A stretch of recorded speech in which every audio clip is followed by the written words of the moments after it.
method. This will be the 2.0 lecture. Last lecture 1.9 था. कुछ बातें अगर आप अपने ध्यान में रखेंगे तो ये जो कार्यक्रम हमने किया है ये आपको समझ में आएगा. सबसे पहली बात आपने ये ध्यान में रखनी है कि अगर आप आई कैप क्रॉस जे कैप करते हैं तो आंसर के कैप आता है. दूसरी चीज आपने ध्यान में रखनी है, अगर आप जे कैप क्रॉस के कैप करते हैं तो आंसर आई कैप आता है, और के कैप क्रॉस आई कैप करते हैं तो आंसर जे कैप आता है.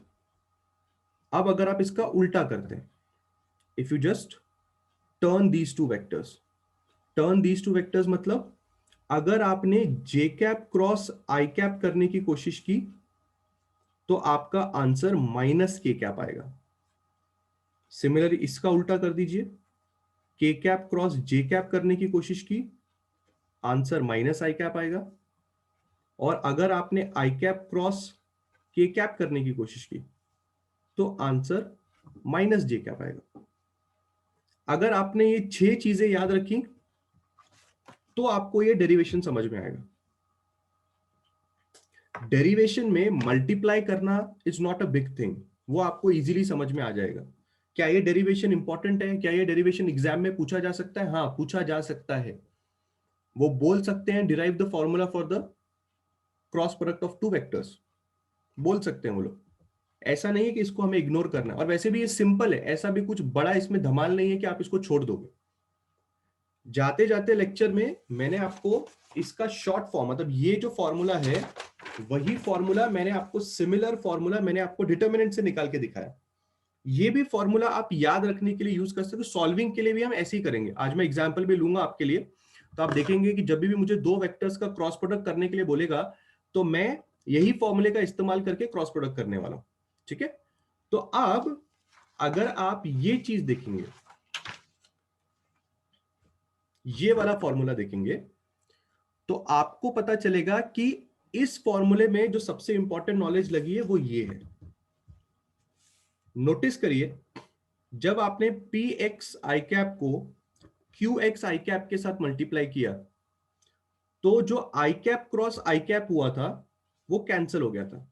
बिकॉज आप जानते हैं एक और चीज जिसको अपन यहां पे लिख लेते हैं कि अगर आप आई कैप क्रॉस आई कैप करते हो बराबर, मतलब अगर आप जे कैप क्रॉस जे कैप करते हो बराबर, मतलब आप के कैप क्रॉस के कैप करते हो, तो ये सब जीरो होता है. इन सब की वैल्यूज क्या आती है? जीरो आती है. ठीक है सर, हमें फॉर्मूला तभी यूज करना है जब हमें थीटा नहीं दिया हो. ऑब्वियसली ऑब्वियसली इस फॉर्मूले में थीटा की जरूरत ही नहीं है. अगर थीटा दिया होगा तो पी क्यू साइन थीटा वाला फॉर्मूला आप यूज कर सकते हो. बट मोस्टली वो वेक्टर्स में थीटा नहीं देगा आपको, बोलेगा ये वेक्टर है, ये वेक्टर है, क्रॉस प्रोडक्ट करो, क्योंकि थीटा इसमें छुपा हुआ होता है.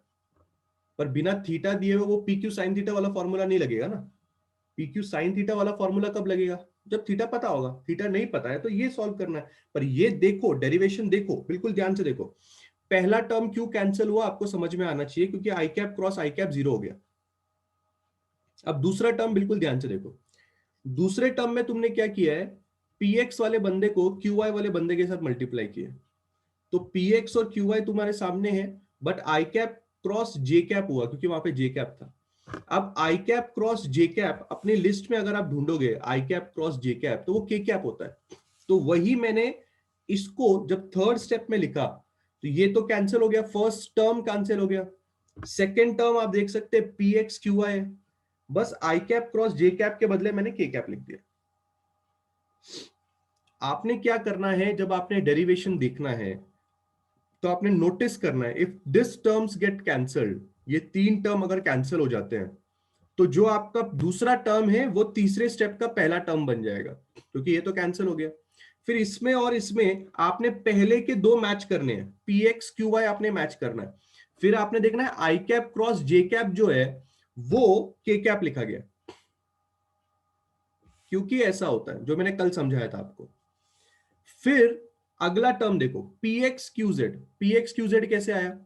पी एक्स को तुमने इस तीनों के साथ मल्टीप्लाई किया था तो पहले के 3 टर्म आए थे, तो पहला टर्म तो वैसे भी कैंसिल हो गया, पी एक्स का क्यू वाई के साथ बता दिया, पी एक्स का क्यू जेड के साथ देखोगे तो आता है आई कैप क्रॉस जे कैप। अब ये टर्म यहां पे ढूंढना है, P X Q Z, P X Q Z, तो आई कैप क्रॉस के कैप, आई कैप क्रॉस के कैप माइनस जे कैप होता है। तो आप देख सकते हो यहां पे मैंने माइनस जे कैप सब्स्टिट्यूट किया थर्ड स्टेप के अंदर। सिमिलरली आपको हर एक बंदों को हर एक के साथ मैच करना है, और लिखते समय टेंशन नहीं लेना है। सेकेंड स्टेप सबसे सिंपलेस्ट स्टेप है, क्योंकि उसमें कुछ याद रखने की जरूरत नहीं, सिर्फ मल्टीप्लाई करने की जरूरत है। जैसे अगर आप देखोगे P Y Q Z, P Y Q X मिल गया, आई जे कैप है वहां पे आई कैप है, जे कैप क्रॉस आई कैप, फिर पी वाई का क्यू वाई के साथ पी वाई क्यू वाई, ये रहा स्टेप, जे कैप और यहां पे भी जे कैप, हालांकि वो स्टेप कैंसिल हो जाए क्योंकि J cap cross J cap 0 होता है। फिर P Y Q Z, P Y Q Z, इधर जे कैप उधर के कैप, ये देखिए। अब ये सेकेंड स्टेप के तीनों लोग यहां कहां दिखाई दे रहे हैं वो देखना पड़ेगा। ये वाला बंदा यहां है, ये वाला बंदा यहां है। अब देखो पी वाई क्यू एक्स यहां ढूंढो, ये रहा पी वाई क्यू एक्स मिला, जे कैप क्रॉस आई कैप माइनस के कैप होता है, पीछे वाली लिस्ट में लिखा हुआ है। ये बंदा कैंसिल हो गया, अब ये वाला बंदा बचता है, this is P Y Q X, ढूंढो पी वाई क्यू जेड, ये देखो पी वाई क्यू जेड क्या है, पी वाई क्यू जेड के साथ जे कैप क्रॉस के कैप, जे कैप क्रॉस के कैप आई कैप होता है, ये रहा। सिमिलरली थर्ड स्टेप में आप जाएंगे पी जेड और ये तीनों के साथ जाएंगे आप, तो पी जेड क्यू एक्स पहला term, P Z Q Y दूसरा term, P Z Q Z तीसरा टर्म, साथ में के कैप क्रॉस आई कैप पहले वाले टर्म में, के कैप क्रॉस जो कैप दूसरे वाले टर्म में, के कैप क्रॉस के कैप तीसरे वाले टर्म में, कैंसिल हो गया तीसरा वाला टर्म क्योंकि के कैप क्रॉस के कैप 0 होता है। अब ये दो टर्म यहां ढूंढो, ये लास्ट के दो स्टेप्स होंगे, पी जेड क्यू एक्स के कैप क्रॉस आई कैप जे कैप होता है, और पी जेड क्यू वाई के cap cross J cap minus आई कैप होता है। खत्म हो गई बात। ये दो स्टेप सबको समझे, everybody is understanding these two steps, पक्का क्लियर है? ये नोट्स घर पे आने के बाद देखे थे आप लोगों ने, एक बार खुद के हाथ से प्रैक्टिस करना है, देख देख के, खाली देख देख के रख दोगे कुछ नहीं होने वाला। You have to take a pen and paper, you have to solve it by yourself, then only you will understand कि ये चीजें कैसे आ रही। Give me yes or no all of you, these two steps are clear? Abhishek minus sign यहां से आता है, जब आपके दो वेक्टर्स उल्टे हो जाते हैं तो के कैप का माइनस के कैप हो जाता है।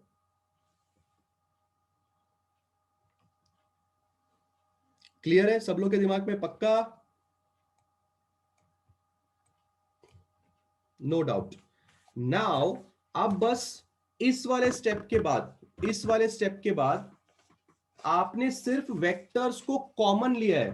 अगला स्टेप जो आप दिखाने की कोशिश कर रहे हो उसमें आपने सिर्फ और सिर्फ कॉमन लिया हुआ है चीजों को। आई कैप को कॉमन लेके साथ में लिख दिया टर्म्स को, जे कैप को कॉमन लेके साथ में लिख दिया, के कैप को कॉमन लेके टर्म्स को साथ में लिख दिया। बिकॉज अगर आप देखेंगे तो यहां पे आपको आई कैप के दो टर्म दिखाई देंगे, ये देखो इन दोनों टर्म्स में आई कैप है। अगर आप इन दोनों टर्म में से आई कैप कॉमन ले लो तो पी वाई क्यू जेड, ये माइनस साइन आएगा, पी जेड क्यू वाई जो पहला टर्म यहां का बन रहा है।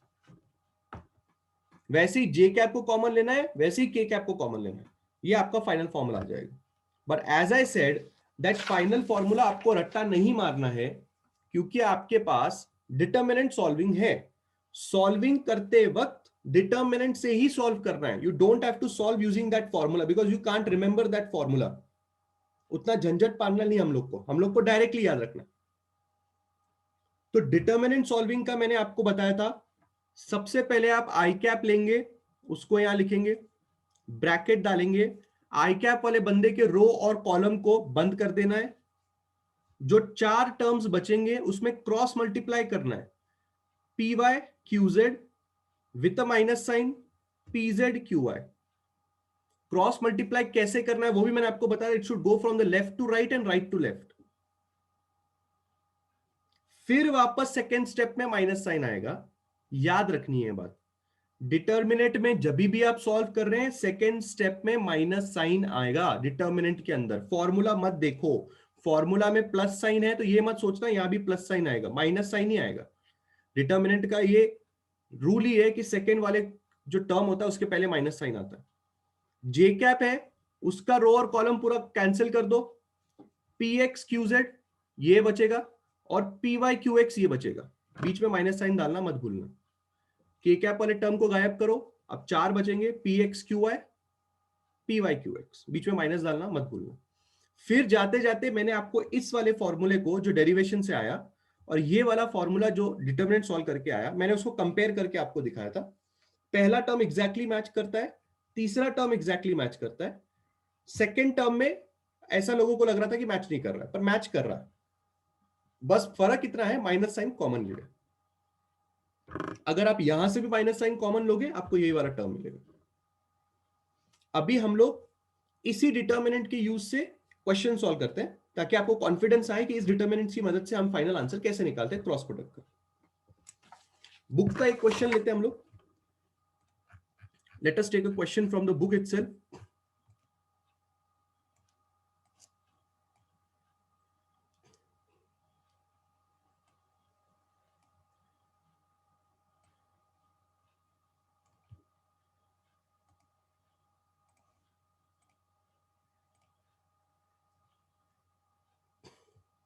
नहीं आएगा अलग आंसर, वही समझा रहा हूं तब से।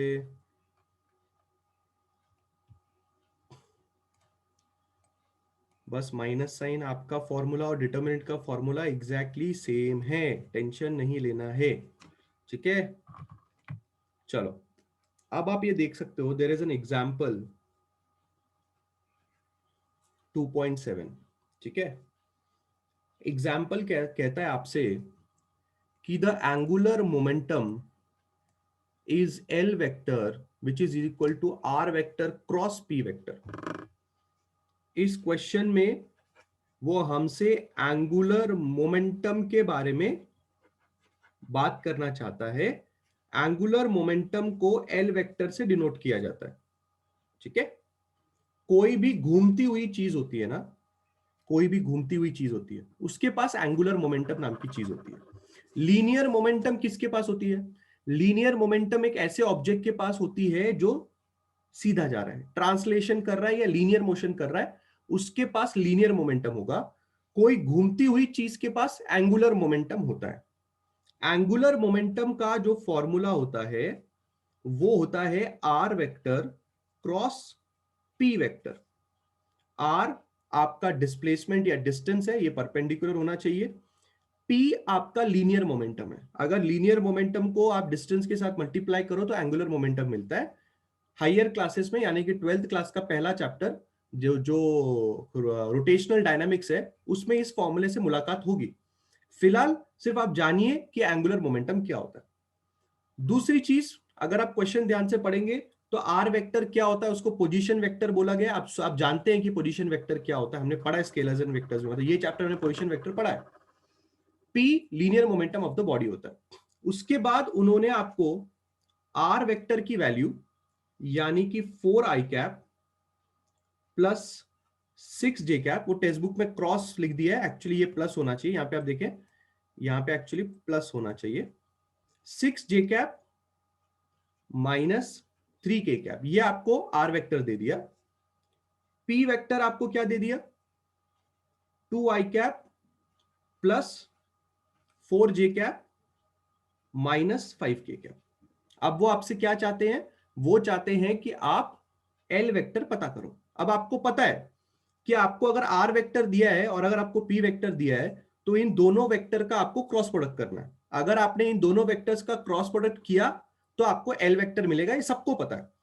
अब अगर आपको R vector cross P vector पता करना है तो मैं फॉर्मूला नहीं जानता, मुझे याद ही नहीं फॉर्मूला, तो मैं डायरेक्टली यूज करूंगा डिटर्मिनेंट के बारे में।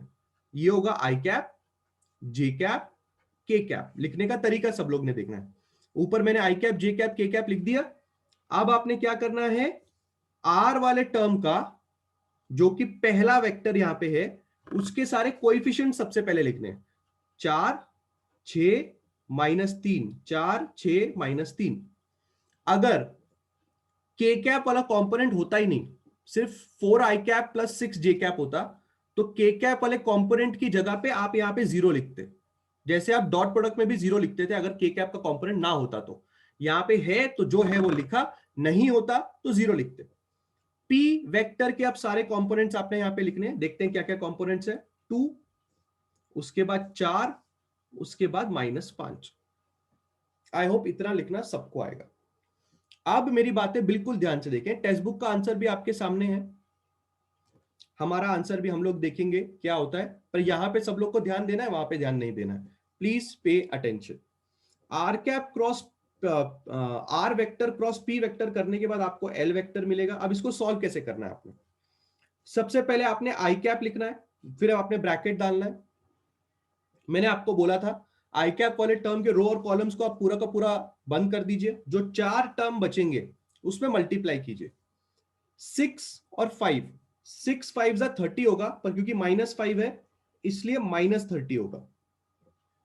4 3 12 होगा, बट क्योंकि माइनस साइन है -12 होगा, तो पहले से ही माइनस आता है और एक -12 आ गया, आपका ब्रैकेट क्लोज हो गया। आई होप आपको समझ में आ रही है बातें कि दोनों टर्म्स के बीच में माइनस साइन है, पर यहां पे एक्स्ट्रा माइनस साइन क्यों आ रहा है, क्योंकि 4 3 12 है, माइनस साइन के साथ 12 आ गया वहां। अगला जो आपका स्टेप है मैंने बोला है उसमें माइनस साइन आपने डालना है। टेक्स्ट बुक को देखिए, टेक्स्ट बुक उसमें प्लस साइन डालता है। आपको क्या सिखाया गया, माइनस साइन डालो चुपचाप। वो लोग क्या कर रहे हैं, उन लोग के पास प्रैक्टिस है। अगर तुम्हारे पास प्रैक्टिस आने लग जाए तो तुम करो ना प्लस के साथ, कोई तुम्हें कुछ नहीं बोलेगा। बट डिटर्मिनेंट का असली क्या है, सेकंड वाला टर्म माइनस में हो रहा है, माइनस के साथ करो, कोई गलत नहीं होगा। तुमको दिखाता हूं, अभी साबित करके दिखाता हूं। यहां से वो लोग प्लस लिए ना, अपन लोग माइनस लिए, कोई टेंशन लेने वाली बात नहीं, करो सॉल्व। हाँ, ब्रैकेट। अब ये वाला जो टर्म है ये जे कैप वाला टर्म होना चाहिए, तो जे कैप वाले टर्म को रो और कॉलम पूरा बंद कर दो। 4 और -5, 4 और -5 आपका 4 5 20 होता है, पर क्योंकि माइनस साइन है तो -20 आएगा आपको यहां पे। फिर बीच में माइनस डालो। अब अगला वाला टर्म देखो, 3 2 6 होगा, 3 2 6, पर क्योंकि माइनस साइन है तो यहां पे आएगा -6 और आपका ब्रैकेट क्लोज हो जाएगा। तीसरे वाले टर्म के लिए वापस प्लस डालिए, के कैप लिखिए, ब्रैकेट डालिए। अब के कैप के लिए ये दोनों गायब हो जाएंगे। 4 4 16, माइनस साइन डालिए, 6 2 12। आपका पहला चीज क्लियर हो गया। अब इसको सॉल्व करना है आप लोग ने, ठीक है। आई कैप आपने लिखा, -30 + 12 हो जाएगा, -30 + 12, तो -30 और +12 कितना होगा, 18, दैट इज -18। आई कैप ये सॉल्व करके -18 आया, आई कैप ऐसे भी बाहर था। अब ये वाला टर्म जरा ध्यान से देखते हैं। -20 + 6 करना है हम लोगों ने। अगर आप -20 में +6 करेंगे तो आपको -14 आना चाहिए। -20 + 6 इज -14, -14 और बाहर का minus, it will give you +14 J cap. आप देख सकते हैं सेकेंड टर्म यहां पे भी +14 जे कैप है। हालांकि उन्होंने प्लस साइन लेके सॉल्व किया था, मैंने बाहर माइनस साइन लेके सॉल्व किया था, बट अगर आप नोटिस करेंगे तो उनके टर्म उल्टे हो जाते हैं। वो पहले -6 लिखते हैं, फिर +20 लिखते हैं। मैंने ऐसा नहीं किया, मैंने स्टैंडर्ड डिटर्मिनेंट फॉलो किया है, और स्टैंडर्ड डिटर्मिनेंट आप भी फॉलो करेंगे। अगला टर्म प्लस हो जाएगा। 16 में अगर आप 12 माइनस करेंगे तो आपको 4 के कैप मिलेगा, और ये आपका फाइनल आंसर हो गया। आप देख सकते हैं एग्जैक्टली सेम आ रहा है। तो अभी जिन बच्चों को ये टेंशन था कि अगर हम बीच में प्लस साइन लेके नहीं करेंगे कुछ प्रॉब्लम हो गई, तो कुछ प्रॉब्लम नहीं होने वाली। ये जो मैंने लिखा है और वो जो टेक्स्ट बुक ने लिखा है सेम लिखा है, कुछ फर्क नहीं है उसके अंदर, बस उसने माइनस साइन कॉमन लेके लिखा। Everybody is okay with this thing, बोलिए फटाफट। क्या सब लोग को समझ में आ रहा है, टेंशन लेने की जरूरत नहीं है। फाइनली जो आंसर आपका आया वो खुद एक वेक्टर है। फाइनली आप लोग का जो आंसर आया वो खुद एक वेक्टर है। Done, everybody is okay. फटाफट आंसर दीजिए मुझे, इसका समझ में आ रहा है, एवरीबडी इज अंडरस्टैंडिंग।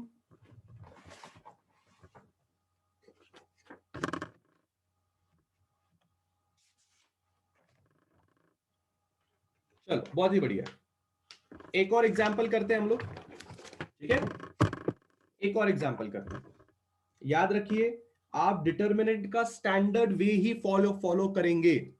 आपने उसका स्टैंडर्ड वे फॉलो करना नहीं छोड़ना है। चलिए और एक न्यूमेरिकल करते हैं। चलिए ये थर्ड वाला करते हैं। Determine the vector product of v1 and v2 vector. ठीक है, तो अभी आपके पास है एक थर्ड क्वेश्चन का थर्ड पार्ट। थर्ड क्वेश्चन का थर्ड पार्ट है आपके पास। थर्ड क्वेश्चन के थर्ड पार्ट में वो आपसे ये कह रहा है कि जो v1 का वेक्टर है वो है 2i कैप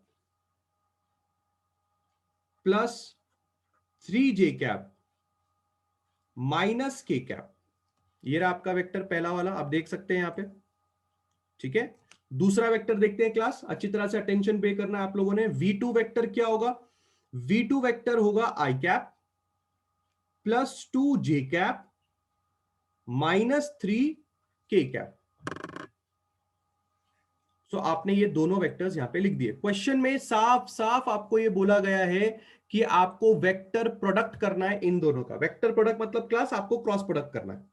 तो आपने लिखा v1 वेक्टर, क्रॉस साइन डाला, और आपने लिखा v2 वेक्टर, आपने इक्वल टू साइन डाला। आपने डिटर्मिनेंट बनाया, ऊपर आपने आई कैप, जे कैप, के कैप, डिटर्मिनेंट क्लोज। पहले v1 वेक्टर के टर्म्स लिखने हैं, 2 3 -1, क्योंकि के कैप के साथ -1 चिपका हुआ है। इस वाले टर्म में आई कैप के साथ 1 चिपका हुआ है, जे कैप के साथ 2 चिपका हुआ है, और के कैप के साथ क्लास -3 चिपका हुआ है। यहां तक सब लोग ओके है ना? अगर किसी को प्रॉब्लम है तो अभी कभी बोल दो, जिसको ओके है ठीक है, जिसको अगर प्रॉब्लम है तो बोल दो। सबको ओके होना चाहिए मेरे हिसाब से तो। ठीक है, ये लिखने में कोई तो टेंशन नहीं होनी चाहिए अभी तक से। ये सबसे बेसिक स्टेप है, करना कुछ नहीं, ऊपर आईजे कैप लिखना है। पहले आपका v1 वाले बंदे के सारे कोएफिशिएंट्स, फिर v2 वाले बंदे के सारे कोएफिशिएंट्स। स्टार्ट कर सकते हैं आप? ठीक है,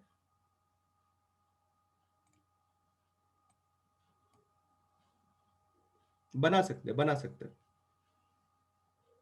पायल बना सकते हैं, पर जरूरत पड़ेगी नहीं आपको वैसा करने की। अगर कभी जरूरत पड़ी तो आप करके देखिए। ठीक है, अब इसको सॉल्व करना है। अब इसको सॉल्व करना है, बिल्कुल ध्यान से देखिए। अगर आप बेसिक को नहीं याद रखेंगे तो प्रॉब्लम आएगी आयुष। बेसिक को याद रखना है, जो बोला है चुपचाप करना है बस। टेक्स्ट बुक का अगर आप देखते बैठोगे तो कंफ्यूजन लेवल बढ़ता है। एक नाव पे पाव रखो। अगर आप ये भी सोचोगे कि मैं नेगेटिव से भी सॉल्व करके दिखाऊं, पॉजिटिव से भी सॉल्व करके दिखाऊं, तो कंफ्यूजन लेवल बढ़ता है। एक ही नाव पे हम लोग पाव रखेंगे, और वो नाव डिटर्मिनेंट वाली नाव होगी। बिकॉज इस डिटर्मिनेंट वाली नाव में हमें फॉर्मूला याद रखने की जरूरत नहीं है। तो डिटर्मिनेंट वाली नाव में सब लोग को आ जाना है। ऐसा नहीं सोचना है कि सर एक बार नेगेटिव हो गया अब एक पॉजिटिव करके दिखाओ, ऐसा करके दिखाओ, वैसा करके दिखाओ। क्यों कंफ्यूजन लेवल बढ़ाना है जब हमको पता है कि फाइनल आंसर तो सेम ही आने वाला है? तो कंफ्यूजन लेवल बढ़ा के कुछ मतलब नहीं है। इसलिए सिंपल सा एक ही चीज करना है। क्या करना है? इक्वल टू साइन डालना है। सबसे पहले आपने आई कैप लिखना है। ठीक है, लिखा सब लोग ने आई कैप। चलो अब थोड़ा डिटेल्ड स्टेप्स करते हैं। बड़ा वाला ब्रैकेट डाल रहा हूं मैं। आई कैप के रो और कॉलम को छुपाना आएगा? ऐसा उंगली रख के ऐसे छुपा सकते हैं। 4 टर्म मिलेंगे, 3 3 तो कैसे लिखूंगा मैं यहां पे? 3 × माइनस साइन -1 × 2 ब्रैकेट क्लोज। पहले दो टर्म को मल्टीप्लाई करके बीच में माइनस साइन, फिर दो टर्म को मल्टीप्लाई करना है। I hope everybody is understanding this thing. Sneha, my camera is on. Check your internet connection. बोलो बोलो बोलो। पहला वाला सबको समझ में आया? Everybody is okay with the first step?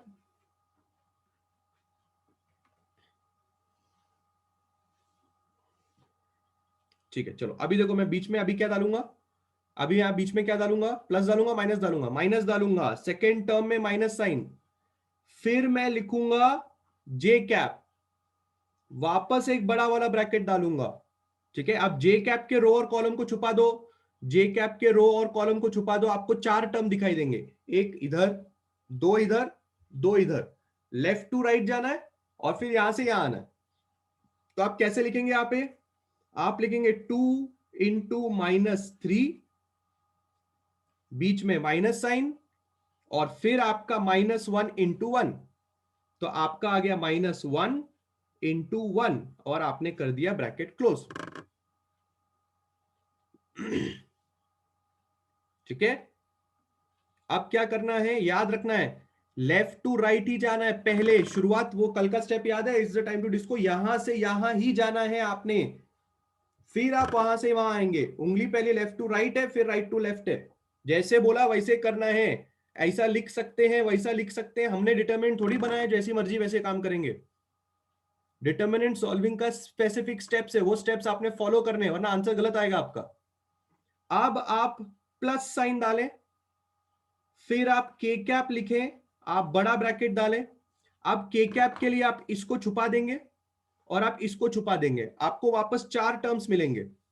तो आप वापस एक ब्रैकेट डालें, लेफ्ट टू राइट, आपके पास होगा 2 इंटू 2, वापस एक माइनस साइन डालें आप, और फिर आप लिखें 3 इंटू 1, ब्रैकेट क्लोज। नहीं नहीं, क्या सिखाया, अगर आप जे कैप का टर्म लिख रहे हैं, जे कैप का टर्म आप लिख रहे हैं, तो आपने इसको छुपा दिया है, 2 into -3 -1 into 1, 2 into -3 -1 into 1। Step ये है, स्टेप ये है। आई होप इट्स क्लियर, जैसे समझा रहा हूं वैसे रखोगे दिमाग में तो गलतियां नहीं होंगी, क्रॉस प्रोडक्ट पे क्वेश्चन आते हैं एग्जाम में। I hope everybody is paying attention, इसलिए वापस आराम से पूरा डिटेल स्टेप दिखा रहा हूं। अगर इधर अपना गलती हो गया मतलब कल का लेक्चर पूरा अपना वेस्ट हो गया। अगर आज हम न्यूमेरिकल सॉल्व नहीं कर पा रहे हैं मतलब कल का पूरा लेक्चर हमारा खत्म हो गया। इसलिए आज अगर न्यूमेरिकल सॉल्व कर पाए तो कल का लेक्चर हमारा हमने समझा है। अब इसको हमें सॉल्व करना है, आई कैप हम लिख रहे हैं क्लास, ठीक है, बिल्कुल ध्यान से बात को देखना है, आराम आराम से जा रहे हैं, भगा तो नहीं रहे हम लोग, भगा नहीं रहे, आप भी आराम से देख रहे हो, है कि किधर भी थोड़ा बहुत लिख के डाउट होता है फटाक कमेंट सेक्शन में डाल देने का, सर ऐसा सर वैसा, मैं फटाफट वहां पे बोल दूंगा नहीं ऐसा नहीं, नहीं वैसा नहीं, तो आपका भी दिमाग क्लियर, मेरा भी दिमाग क्लियर, काम खत्म हो जाना है अगला, क्योंकि आप सॉल्व करके दिखा रहे हो, और अगर आपने सॉल्व करके नहीं दिखाया बहुत मारने वाला हूं मैं, इसलिए सबका ध्यान यहाँ पे होना चाहिए। अब हम लोग सॉल्व कर रहे हैं, ठीक है, आप लगे तो ये ब्रैकेट रहने दो, सेकेंड स्टेप और डिटेल में दिखाता हूं। 3 इंटू 3 कितना होता है क्लास, 3 3 9 होता है ना, विद अ माइनस साइन है यहाँ पे, बराबर है कि नहीं है, आप ये बात समझ पा रहे हैं, 3 इंटू 3 कितना आएगा, -9 आएगा, वापस पहले से माइनस साइन है बीच में, 1 इंटू -1 कितना होगा, -2 होगा, पर -2 और बाहर का माइनस साइन मिला के +2 हो जाएगा, इतना प्लस माइनस तो आना चाहिए यार, इतना प्लस साइन तो आना चाहिए आपको, प्लस माइनस साइन इतना तो आना चाहिए, ठीक है। आयुष वही चल रहा है तब से, वही चल रहा है, सेकेंड टर्म माइनस में होना चाहिए, सेकेंड टर्म की स्टार्टिंग में माइनस आना चाहिए, थर्ड टर्म के स्टार्टिंग में प्लस आना चाहिए, और ब्रैकेट के अंदर के दोनों डिस्को वाले स्टेप्स के बीच में सब में माइनस आना चाहिए, ठीक है। एवरी डिस्को स्टेप के बीच में माइनस है, एवरी डिस्को स्टेप्स के बीच में माइनस है, डिस्को स्टेप के बीच में माइनस है, बट सेकेंड टर्म जब शुरू होता है उसके पहले माइनस आना चाहिए, थर्ड टर्म जब शुरू होता है उसके पहले प्लस आना चाहिए। अब मैं वापस माइनस लिख रहा हूं, जे कैप लिख रहा हूं, ब्रैकेट डाल रहा हूं, 3 2 6 होगा क्लास, -6 लिखूंगा, माइनस साइन है, -1 इंटू 1 -1, वो -1 और ये माइनस मिला के आपको यहाँ पे +1 मिल जाएगा, प्लस के कैप आप लिखेंगे, 2 2 4 -3 1 3, काम खत्म, टेंशन नहीं लेना है, जैसा सिखाया वैसा करना है, काम खत्म हो जाएगा। अब क्या करेंगे भाई, अब क्या करेंगे हम लोग, -9 में से अगर 2 किया, -9 + 2 किया तो -7 आएगा, -7 आई कैप बराबर, -6 + 1 किया तो -5 आएगा, -6 + 1 इज -5, -5 एंड माइनस बाहर है, अगर आप ओपन करेंगे तो +5 हो जाएगा आपका, +5 जे कैप हो जाएगा, ठीक है। 4 में से 3 आप गवाएंगे, 1 बचेगा, तो आपका यहां पे प्लस के कैप हो जाएगा। Just look at this answer and just look at the text book का answer and you should be very very happy. आपको एरिया ऑफ पैरेललोग्राम निकालना है। क्या निकालना है आपको? एरिया ऑफ पैरेललोग्राम निकालना है। अगर आप एरिया ऑफ पैरेललोग्राम निकालना चाहते हैं तो एरिया ऑफ पैरेललोग्राम होता है दो एडजेसेंट साइड्स का क्रॉस प्रोडक्ट। तो अगर हम एरिया ऑफ पैरेललोग्राम निकालने की बात करेंगे, ठीक है, तो किस तरह से हम दो एडजेसेंट वेक्टर्स का क्रॉस प्रोडक्ट करके ये आंसर निकाल सकते हैं, जरा उसके बारे में हम लोग बातचीत करते हैं। ठीक है, बिल्कुल ध्यान से सब लोगों ने टॉपिक सुनना है। ये टॉपिक भी अगर आपको क्यों समझ में आ जाएगा ये टॉपिक, क्योंकि अभी तक से आपने जो न्यूमेरिकल सॉल्व किया, अगर वो न्यूमेरिकल में आपको कॉन्फिडेंस आ गया है तो ये इस चीज को समझने में आपको कोई प्रॉब्लम नहीं होगी। ठीक है, इट्स ओके सिद्दीकी, ओके। चलिए मैं आपको पूरा डायग्राम बना के दिखा देता हूं। ये आपका पैरेललोग्राम होता है क्लास, ठीक है। पैरेललोग्राम में ये पॉइंट को मैं O पकड़ रहा हूं, ये पॉइंट को मैं A पकड़ रहा हूं। I am taking this point as C, I am taking this point as B। ठीक है, ये एक वेक्टर है क्लास जिसका नाम Q वेक्टर है, और ये एक वेक्टर है क्लास जिसका नाम P वेक्टर है। आप बहुत अच्छी तरह से इस बात से वाकिफ है कि पैरेललोग्राम जो हम बनाया था उसको हमने दो वेक्टर की मदद से बनाया था। ठीक है, ये दो एडजेसेंट वेक्टर्स होते हैं जो सेम पॉइंट से शुरू होते हैं। अब अगर किसी ने आपसे ये कहा कि हमें जो पैरेललोग्राम है उसका एरिया आप बताएं, आप ये बताएं कि पैरेललोग्राम का एरिया कितना होता है, तो अगर आप बेसिक फॉर्मूला लिखेंगे एरिया ऑफ पैरेललोग्राम, तो उसका फॉर्मूला होता है बेस इनटू हाइट। ये सबसे स्टैंडर्ड फॉर्मूला है आपके पैरेललोग्राम का। बट सबसे स्टैंडर्ड फॉर्मूला ऑफ पैरेललोग्राम में आपका बेस क्या है? बेस कहां दिखाई दे रहा है हमें? हमें दिखाई दे रहा है ये जो OA है, ये जो OA है ये आपके पैरेललोग्राम का बेस है जिसके ऊपर पैरेललोग्राम रखा गया। पर एरिया ऑफ पैरेललोग्राम का सबसे स्टैंडर्ड फॉर्मूला ये है कि बेस को आप मल्टीप्लाई करें हाइट के साथ, पर हाइट तो मुझे दिखाई नहीं दे रही है। तो अगर आपको याद आएगा तो जब हमने पैरेललोग्राम का डेरिवेशन किया था तो हमने हाइट का यहां पे कंस्ट्रक्शन किया था। आप उस हाइट का कंस्ट्रक्शन यहां कर सकते हैं अंदर की तरफ, एक ही बात है। आप यहां करें कंस्ट्रक्शन या यहां करें कंस्ट्रक्शन, एक ही बात है। ये जो पॉइंट दिख रहा है वो बी से शुरू हो रहा है, मैं उसको डी पे खत्म कर रहा हूं, और ये जो बी डी होगा ये आपके पैरेललोग्राम की हाइट होगी। जिन लोग को नहीं पता था, मेंसुरेशन चैप्टर जब आप 9th 8th स्टैंडर्ड में पढ़ते हैं तो वहां पे पैरेललोग्राम, कोन, इन सब के बारे में बहुत अच्छी तरह से जानकारी दी जाती है। नहीं पता था, अभी मैंने आपको बताया ये आपके पैरेललोग्राम का बेस है क्लास, और एक कंस्ट्रक्शन करके आप पैरेललोग्राम की हाइट निकाल सकते हैं। जो हाइट अभी आप देख रहे हैं वो BD नाम की हाइट है। सो आई होप ये फॉर्मूला सबको पता चलेगा कि पैरेललोग्राम का फॉर्मूला है एरिया का बेस इनटू हाइट। पर हम लोग हमारे हिसाब से फॉर्मूला कैसे लिखेंगे, आपको बिल्कुल ध्यान देना है। अगर मैं एक ट्रायंगल कंसीडर करता हूं और वो ट्रायंगल का नाम है ODB, O पॉइंट से हम शुरू कर रहे हैं, D पॉइंट तक जा रहे हैं, B पॉइंट तक जा रहे हैं, ODB नाम का आप ट्रायंगल देख रहे हैं। एक राइट एंगल्ड ट्रायंगल है। ODB जो ट्रायंगल है वो एक राइट एंगल ट्रायंगल है। तो राइट एंगल ट्रायंगल में मैं कोशिश करूंगा साइन थीटा लगाने की।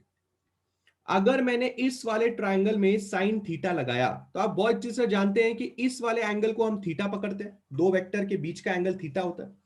तो अगर हम इसमें ये लगाएं, क्या लगाएं, अगर हम इसमें साइन थीटा लगाएं तो आप देख सकते हैं ये एंगल 90 डिग्री पड़ रहा है।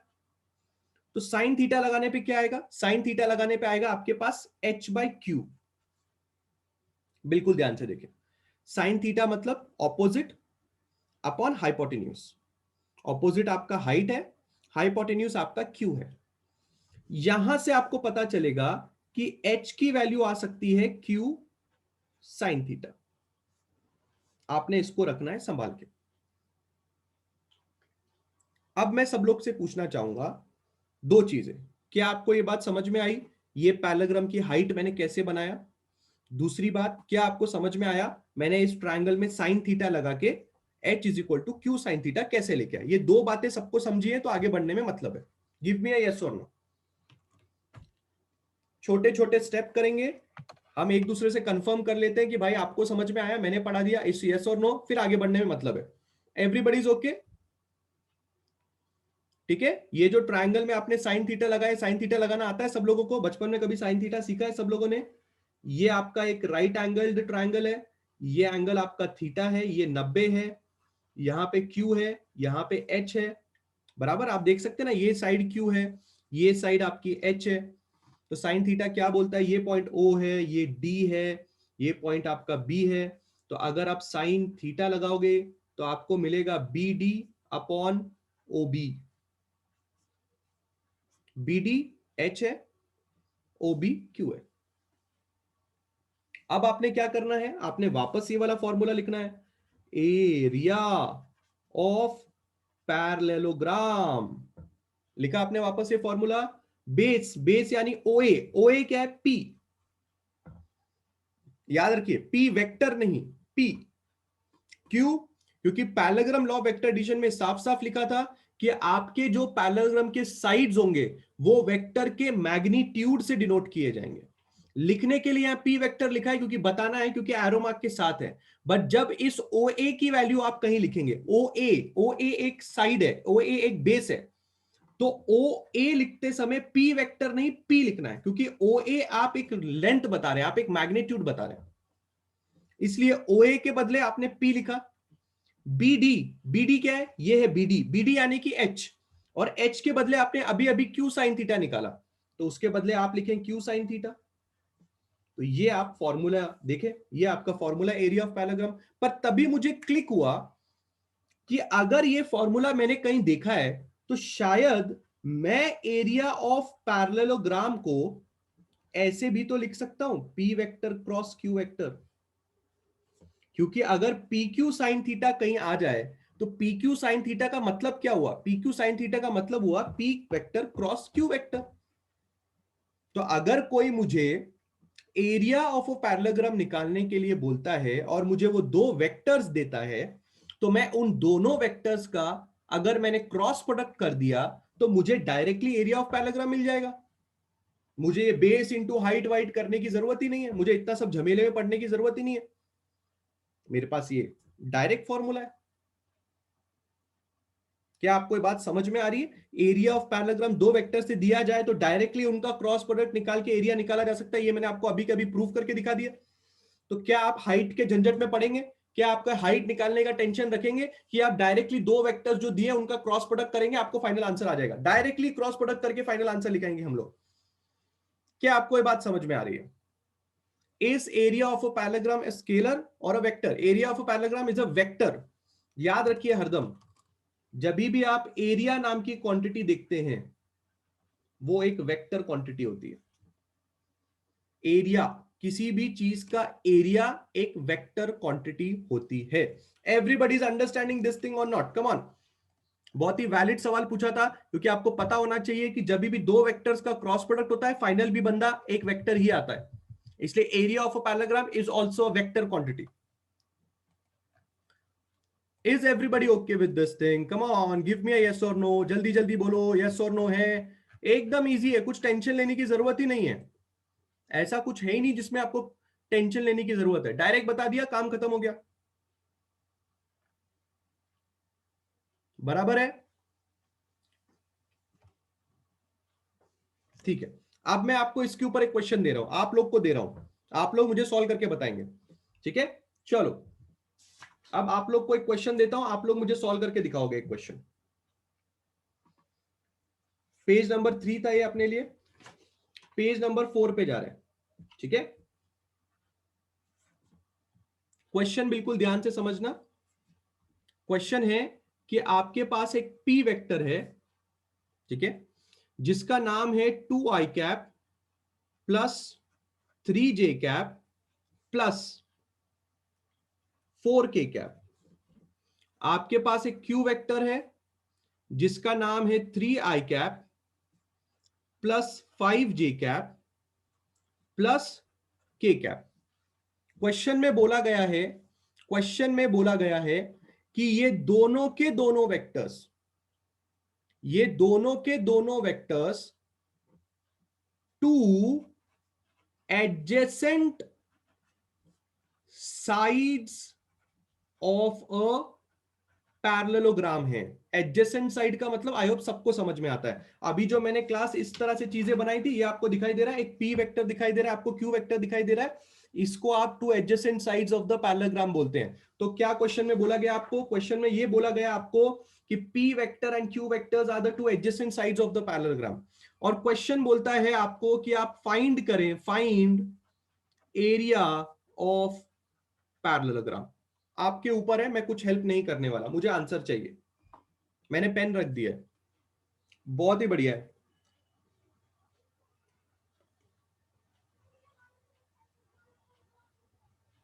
बहुत ही बढ़िया। चलिए, I hope everybody has got the correct answer.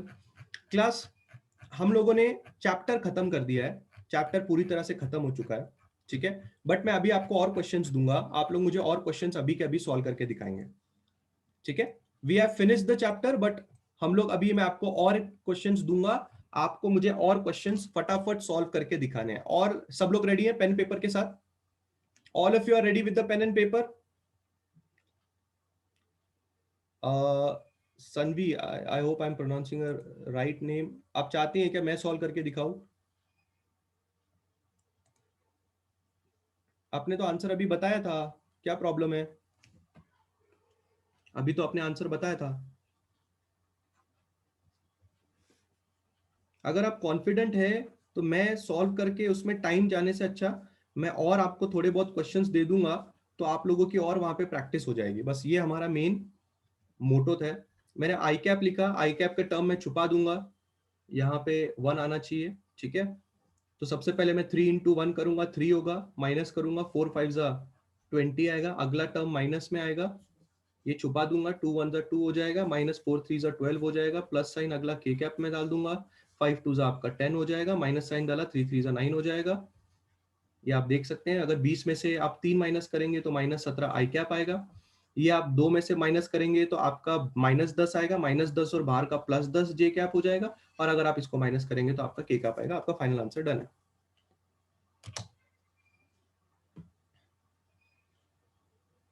Sanvi देख सकती है, डन है। आगे बढ़ू, चलिए। All of you have to pay attention, बने रहिए।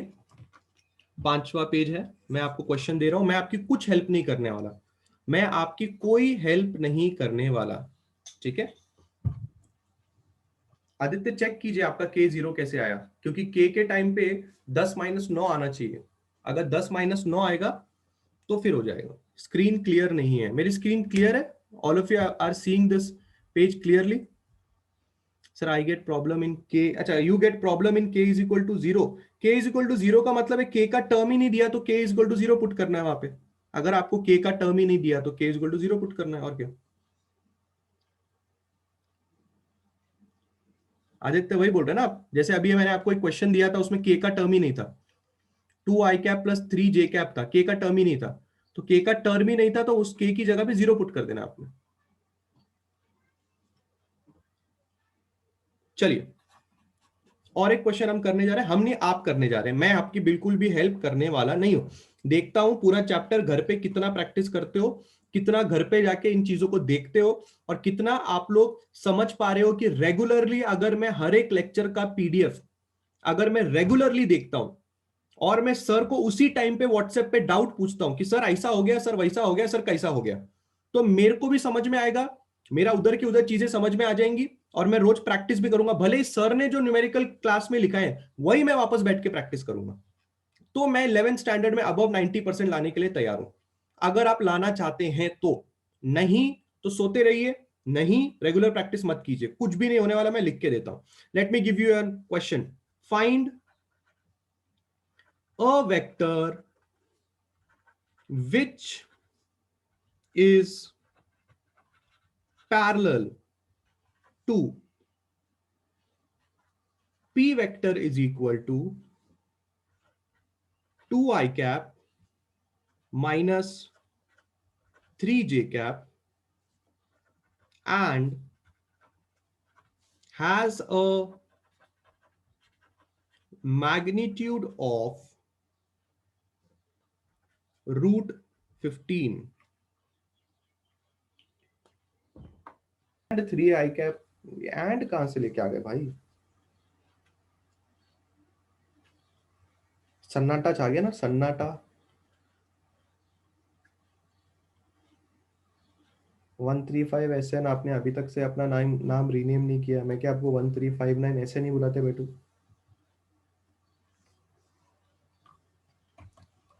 सन्नाटा है, सन्नाटा है, सन्नाटा है। लोग पता नहीं क्या कर रहे हैं। लोग सोच रहे हैं कि काश मैंने पढ़ाई की होती। तुम लोग क्या मेरे को एग्जाम में लेके जाने वाले हो साथ में, जैसे अभी JEE एग्जाम में एक फ्रॉड हुआ? हाँ,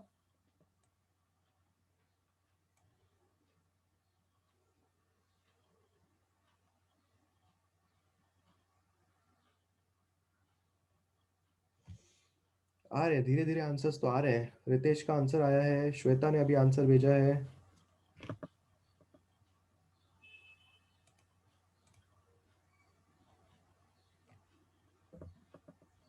मैं करूं क्या चालू? शुड आई चालू? सत्यम का आंसर आया अभी। शुड आई चालू? शुड आई चालू? शुड आई चालू?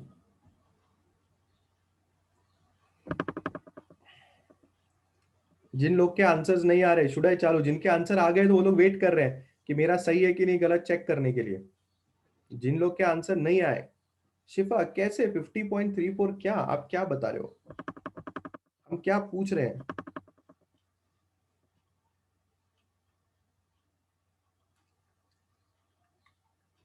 चलिए मैं स्टार्ट कर रहा हूं, मैं स्टार्ट कर रहा हूं। सब लोग का ध्यान होना चाहिए यहाँ पे। I am starting. Pay attention everybody. Everybody, yes, Tanzila का आंसर आ गया। सबसे पहले अगर वो लेक्चर आपको याद है जिस लेक्चर में इस प्रकार का क्वेश्चन हुआ था, तो इस क्वेश्चन को पढ़ने के बाद दो बातें हमारे दिमाग में आती हैं। सबसे पहले हमें एक ऐसा वेक्टर ढूंढ के निकालना है जो पैरेलल हो इस वेक्टर को। अगर आपको चीज याद आ रही है तो मैंने आपको ट्रिक ये बताई थी कि सबसे पहले आप इस वेक्टर का यूनिट वेक्टर निकालें। फर्स्ट स्टेप था find unit vector of P vector. अगर आपको याद आएगा तो why, because unit vector is parallel to p vector having magnitude 1. Second step, we can multiply unit vector with root 15 to get the required vector. ये दो step आपको याद रखने थे। पहला स्टेप आप कैसे सॉल्व करेंगे? सपोज कीजिए आपने यूनिट वेक्टर निकाला, उसका नाम यू कैप दिया। मैंने आपको ट्रिक बताई थी, आपके पी वेक्टर को उसके खुद के मैग्नीट्यूड के साथ डिवाइड करें। पी वेक्टर का खुद का मैग्नीट्यूड आएगा अंडर रूट ऑफ 2 का स्क्वायर प्लस -3 का स्क्वायर। पी वेक्टर का मैग्नीट्यूड आया 2 का square 4, plus into minus is minus, plus 3 का स्क्वायर 9। 9 में 4 अगर आप ऐड करेंगे तो आपको मिलेगा √13। ये आपके पी वेक्टर का मैग्नीट्यूड हो गया। ठीक है, पी वेक्टर आपके लिए है 2 आई कैप -3 जे कैप। इसको आप डिवाइड करें √13 के साथ। आप लिखें 2/√13 आई कैप -3/√13 जे कैप। जो आपको अभी चीज मिली है, ये वाला बंदा, ये वाला बंदा एक यूनिट वेक्टर मिला है। You have got this thing as a unit vector. पर इसके पास खासियत क्या है? ये इस वेक्टर को पैरेलल है। तो ये तो सॉल्व हो रहा है, पर हमें बोला गया है कि हम एक ऐसा वेक्टर निकालना चाहते हैं जो इसको पैरेलल है, परंतु उसका मैग्नीट्यूड √15 होना चाहिए। But if you are understanding this is a unit vector which is parallel to our given vector, but उसका मैग्नीट्यूड √15 नहीं है, उसका मैग्नीट्यूड 1 है। तो मैंने आपको ट्रिक क्या बताई थी, आप इस यूनिट वेक्टर को √15 से मल्टीप्लाई कर दो तो एक नए वेक्टर का जन्म हो जाएगा, और वो जो नया वेक्टर होगा जिसका जन्म होगा उसका मैग्नीट्यूड √15 आएगा, क्योंकि अगर आप 1 के साथ √15 मल्टीप्लाई कर रहे हैं तो आंसर √15 ही होने वाला है।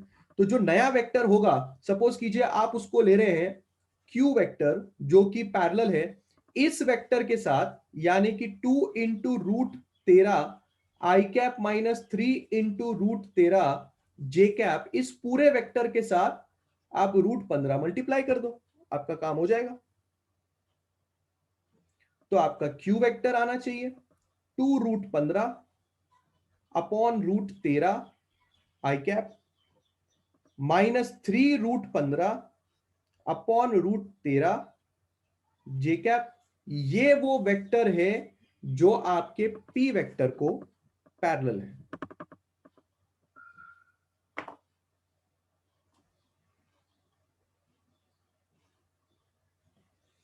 कितने लोगों का आंसर सही था?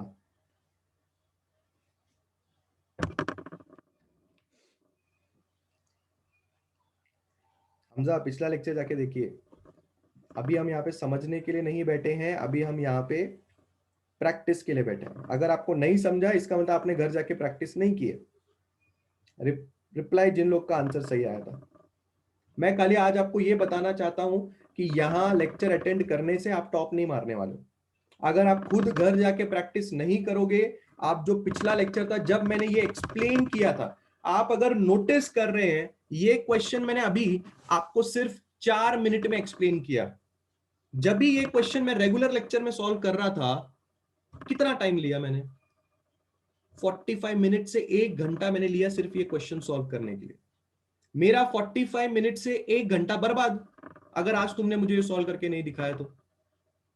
और अगर आज तुम रिपीट करने बोलोगे तो मैं नहीं कर सकता, पॉसिबल ही नहीं है रिपीट करना, क्योंकि जब मैंने वहां 45 से 1 घंटा बिताया और तुमने खुद उस चीज का महत्व नहीं समझा, तुमने घर जाके पढ़ाई नहीं की, तो आज मैं रिपीट भी नहीं करूंगा तुम्हारे लिए।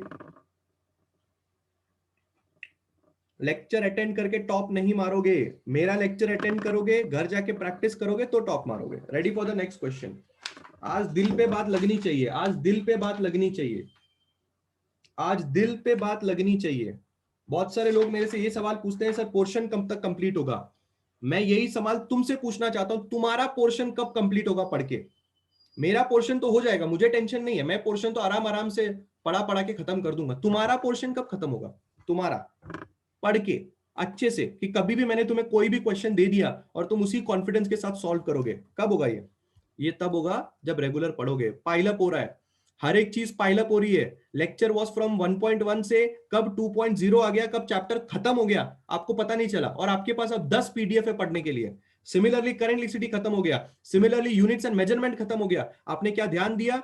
पाइलअप हो रहा है। जितने जल्दी उठोगे, जितने जल्दी जागोगे, जितने जल्दी मेहनत करना शुरू करोगे, उतना कम टेंशन आएगा। वरना यूट्यूब का लेक्चर, मेरा खुद का यूट्यूब का लेक्चर भी आपकी मदद नहीं करेगा। मैं लिख के देने के लिए तैयार हूं ये सब चीजें। Is everybody ready for the next question? और एक क्वेश्चन मैं आपके सामने पेश करने जा रहा हूं, और एक क्वेश्चन मैं आपके सामने पेश करने जा रहा हूं। सब लोग ने रेडी रहना है, अच्छी तरह से पेन और पेपर लेना है, कॉन्फिडेंस लो नहीं करना है। अगर आपको पिछला क्वेश्चन नहीं आया, ये आपके साथ एग्जाम में भी होने वाला है। ऐसा समझिए आप एग्जाम में बैठे हो, मुझे एक क्वेश्चन नहीं आया, और जैसे मुझे एक क्वेश्चन नहीं आया तो क्या मैं और डिप्रेस हो जाऊंगा? अगर मैं डिप्रेस हो गया तो अगला क्वेश्चन आते हुए भी मुझे नहीं आएगा। डिप्रेस नहीं होना है, आपने सीखना है, अपने लाइफ से सीखना है। Nobody will get depress and say like मैंने नहीं पढ़ा, अब मेरा क्या होगा जिंदगी में? कुछ नहीं होगा। Don't get depress. Next question is coming on your way. आपने ये सॉल्व करके मुझे दिखाना है, आपने मुझे ये सॉल्व करके दिखाना है। आपके पास एक वेक्टर है, उसका नाम पी वेक्टर है, और पी वेक्टर की वैल्यू है 3 आई कैप प्लस 5 जे कैप। क्यू वेक्टर की वैल्यू है ए आई कैप -6 जे कैप। ये दोनों के दोनों वेक्टर्स एक दूसरे के साथ परपेंडिकुलर हैं। मैं आपको बता दे रहा हूं, these vectors are perpendicular to each other. आपने मुझे बतानी है find value of A. 2 minute है आप लोग के पास।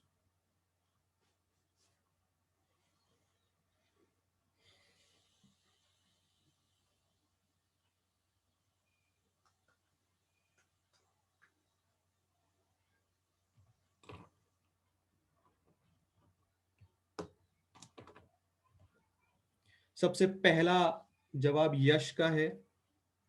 यश, अगर आप ऐसा अपना नाम इतना स्टाइलिश वे में लिखेंगे ना, तो जब मैं आपका नाम सर्च करूंगा कभी आपको अनम्यूट करने के लिए, तो मुझे आप मिलोगे नहीं।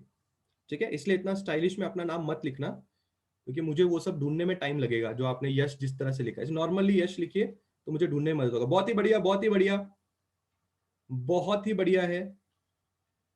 क्यू का आई कैप के आगे क्या है? ए है, ए, वही तो फाइंड करना है। ए, ए फाइंड करना है। हैं भगवान, 12/5? क्या टेक्स्ट बुक का आंसर छाप लिया क्या डायरेक्टली? बहुत ही बढ़िया, बहुत ही बढ़िया। बहुत सारे लोग का आंसर 10 आ रहा है। बहुत सारे लोगों का आंसर 10 आ रहा है। आंसर चाहिए मुझे, आंसर चाहिए मुझे, आंसर मुझे चाहिए।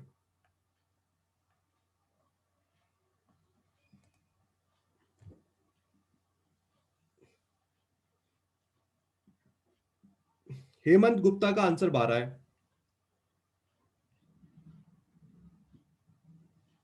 आधे से ज्यादा लोग 10 आंसर बोल रहे हैं।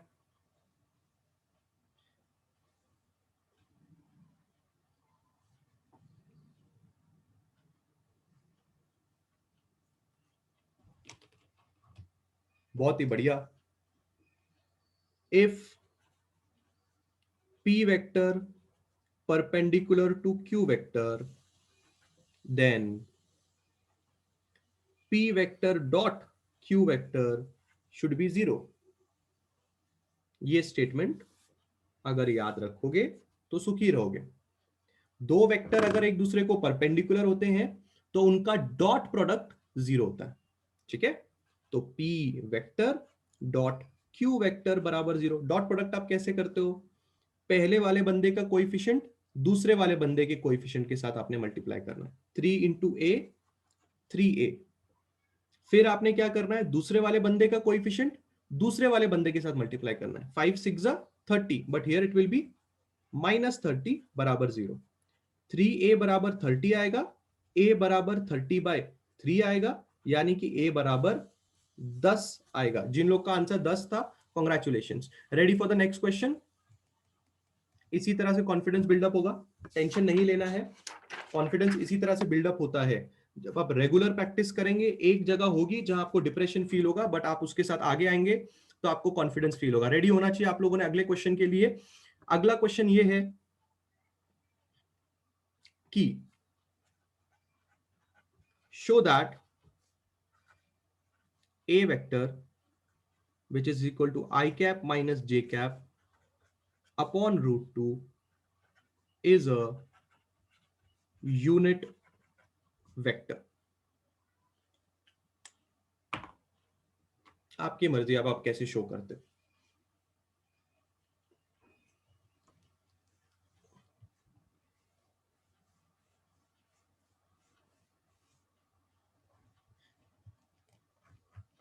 क्या ये वेक्टर एक यूनिट वेक्टर है?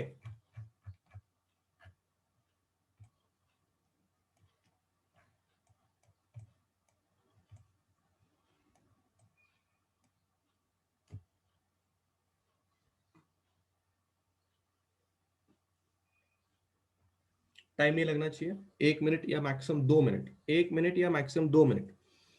क्या ये वेक्टर एक यूनिट वेक्टर है और क्यों है? इसका जवाब आपको चैट सेक्शन में लिखना पड़ेगा। है तो यस, और क्यों है तो उसका जवाब। क्यों है ये बंदा एक यूनिट वेक्टर? कैसे शो किया आपने, कैसे यूनिट वेक्टर आपने इसको प्रूव किया?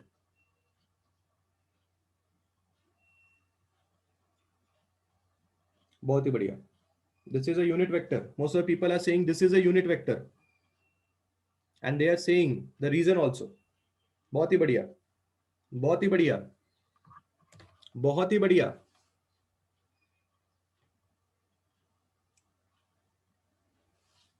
बहुत ही बढ़िया। क्या आपने इसका मैग्नीट्यूड निकालने की कोशिश की? इस वेक्टर को सबसे पहले अच्छी तरह से क्या आपने लिखा, 1/√2 i cap minus 1/√2 j cap, क्या आपने अंडर रूट में किया 1/√2 का होल स्क्वायर माइनस 1/√2 का whole square, this will be under root of half plus half which will be 1। अगर इस वेक्टर का मैग्नीट्यूड 1 आ रहा है, इसका मतलब ये वेक्टर एक यूनिट वेक्टर है। ठीक है, so class units and measurement बोल रहा हूं, मैथमेटिकल मेथड चैप्टर हमारा खत्म होता है। इसी तरह से आप खुद की प्रैक्टिस करिए, ठीक है, खुद को चैलेंज करिए। अगर आप चाहते हैं तो हम लोग संडे टू संडे कभी ना कभी ऐसे लेक्चर्स रख सकते हैं, ठीक है, जिसमें आप ऐसी प्रैक्टिस करें या खुद से करें। ठीक है, आज टुडे 7 PM आपका इन्फिनिटी का लेक्चर है। ठीक है, आज शाम को 7 बजे आपका इन्फिनिटी का लेक्चर है, फिजिक्स का ही रहेगा। हम लोग यूनिट्स एंड मेजरमेंट कर रहे हैं। ठीक है, सो क्लास मैं आपसे रिक्वेस्ट करता हूं कि यूनिट्स एंड मेजरमेंट का अगर आपका बोर्ड का नॉलेज क्लियर है तो आप फिर उसके इन्फिनिटी बैच में आके आप कुछ धमाल कर